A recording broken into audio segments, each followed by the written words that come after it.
All right, good evening, Professor Ginsberg and Tiffany.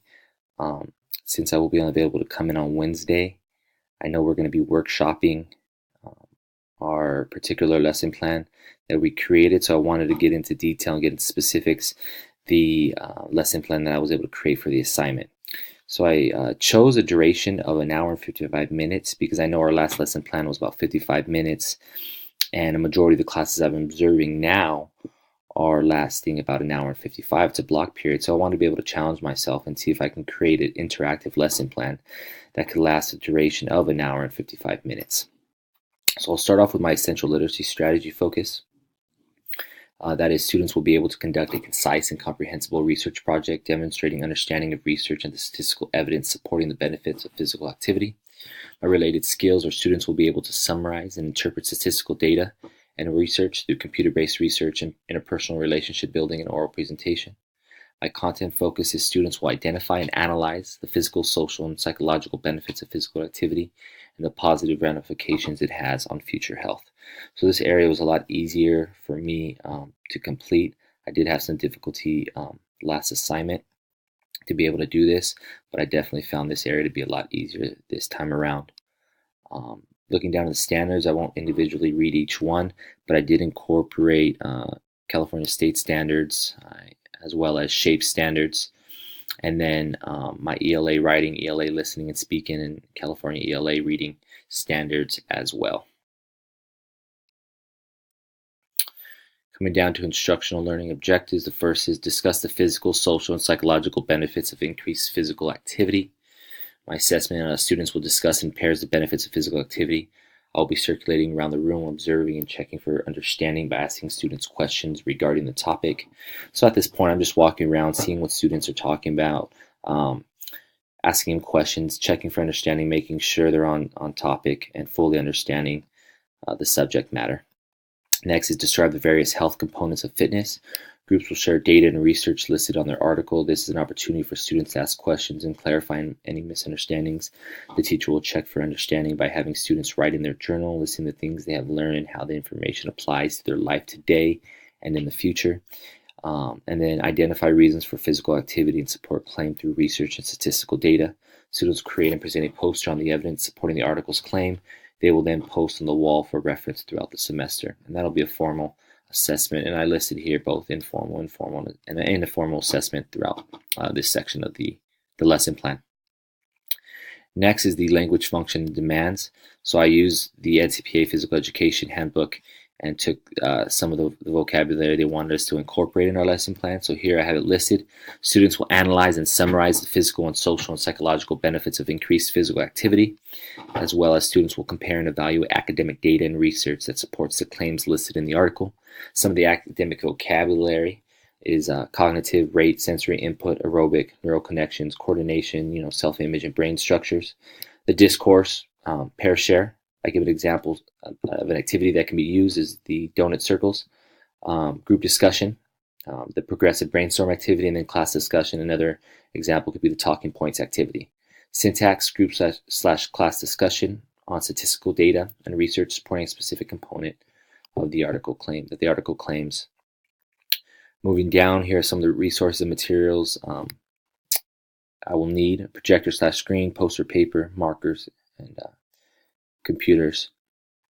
Some of the students' prior knowledge. Students will have prior knowledge on specific aspects of fitness and the general applications it has in life. They will have also had a strong understanding of exercise and the many components of it. So this is an area that I really liked. So the transition from previous activity, which will last about 3 to 5 minutes. As students enter the class, the teacher will ask students to self-reflect and determine how much physical activity they have incorporated throughout their day and how it affects their academics and life in general. And then the hook would be students will then be given examples of students who have achieved academic success through the consistency of physical activity. As a class, we will discuss personal experiences and viewpoints on the issue. So that's a little opportunity for students to view their viewpoints on it, maybe disagree or disagree if there is a connection between physical activity and academic success. So that'll kind of start a discussion and get them start thinking about the assignment. So my focus instruction. As students enter class, students will be individually given the academic article, Why Should Children Exercise? As a class, we will summarize the article's main point, analyze the evidence offered to support the writer's main point, taking care to point out where there are flaws in the argument, reflect upon the significance of the article, its connection to other reading / concepts in the course, and or its importance in our field.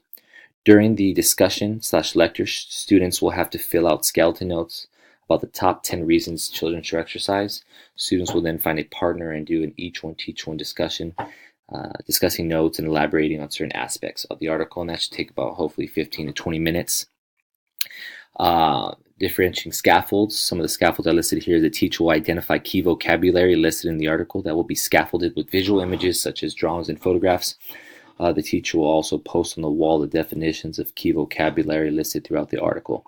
So I know throughout the article there may be some words that students are unclear about, so I will be posting on the wall these words and their definitions, so as students read the article, they have a deeper understanding of what they're reading. Guided instruction practice.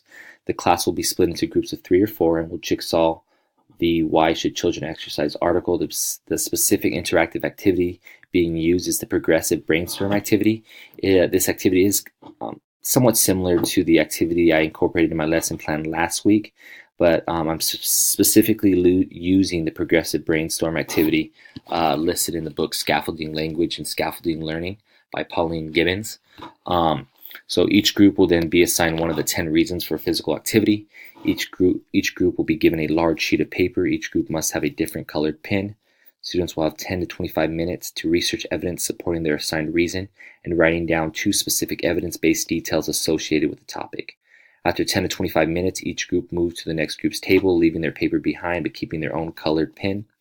On the next group's paper, they will add one additional piece of evidence they have found. The groups continue moving every 2 to 3 minutes, adding one additional piece of evidence to each group's paper until they are all back in their original places. Each group then discusses what is now on their original sheet, noting additions to their sheet, allow time for some whole class discussion or a show and tell for each group. This activity generates a lot of talk, especially as children come to read what has been written on other papers and on their own. And so I definitely worked on this particular area of differentiating and scaffolds. So my first is the teacher will pair each group of students that can provide a strong English model. I found that to be very important. The teacher will choose 2 to 3 students to act as their activity model, walking through the steps to be done. The teacher will also list the task on a chart or whiteboard to serve as a reminder of the steps in the process and the expectations of what will be accomplished. The teacher will circulate around the room, giving students feedback on the way they are working together and communicating. The teacher will support groups who are struggling by entering into their interactions and modeling strategies they can use to get the task done. The teacher will also give students a template that will aid with their design process as well as with the organizational layout. And then this will not only help students with IEPs, but all students in general, I think. And last but not least, the teacher will have students separated into groups strategically based on grade, class participation, and work ethic, so that students that need more assistance or motivation in the classroom will be paired with one of the classroom leaders to assist and include them in the project. I use a scaffold in my last lesson plan because I think it's very important to separate these groups based on these things I've listed in this last point here. Independent practice, so each group member will present a specific piece of evidence on their poster to the class. Listed requirements for the presentation. So I think students should show passion and connect with the audience, smile and make eye contact with the audience, give examples and applications to real life events. Voice should be projected across the class. So this is an opportunity for me to develop my students' presentational skills. Each poster must include name of the group members, date, and class period. Once every group has presented their poster, they will hang up on the wall and use as reference for a writing assignment later in the week. They will also write a paragraph in their journal on what they have learned and how it applies to their own personal life. And some of the scaffolds I listed here are models of past students' prior work will be displayed in front of the class for students to reference. Teacher will allow struggling students with extra time to present. This will allow students to demonstrate content knowledge, skills, and abilities without the fear of language mastery. It also gives students an opportunity to use stretched language and comprehensible output. Lastly, this will allow students to play the role of expert, and the teacher can then lead from behind. The teacher will follow the student's lead and accept valid information, while also recasting and reformulating the student's use of vocabulary, modeling alternative forms of language that are more appropriate in the context of talking about health and exercise. So this is an opportunity to slowly incorporate academic language as students are presenting on the particular topic. And then closure. Near the end of the period, students will be given 2 exit slips. These exit slips will allow each group an opportunity to debrief, discuss the process, and the role of each member played in the success of the group. The first form will be the cooperative learning form report form that focuses on both product and the process. And the second form will be the self-evaluation rubric for multiple intelligences that allows students to evaluate their processing systems in which they integrate knowledge most effectively, which is particularly important for English learners. So these 2 forms you can find in the 50 Strategies for Teaching English Learners by Adrienne Harrell and Michael Jordan. It's going to be in the 4th edition, and it gives some great exit slips and forms students can use after the completion or prior to beginning a project. So I pulled those from that book, and I think there's a great strategies to use and forms to use when conducting and creating a lesson plan. And that lasts about 10 minutes. Overall, I think the process of completing this lesson plan was a lot easier. I was able to fully understand the many mistakes that I made in my last lesson plan and not make those mistakes again. I know through this workshop that I'll have with Professor Ginsberg and you, Tiffany, that I will continue to get better at creating these lesson plans in the hopes of creating a lesson plan that is interactive, interesting, and puts our students in an environment to succeed and thrive. Thank you guys for listening and hope you have a great week.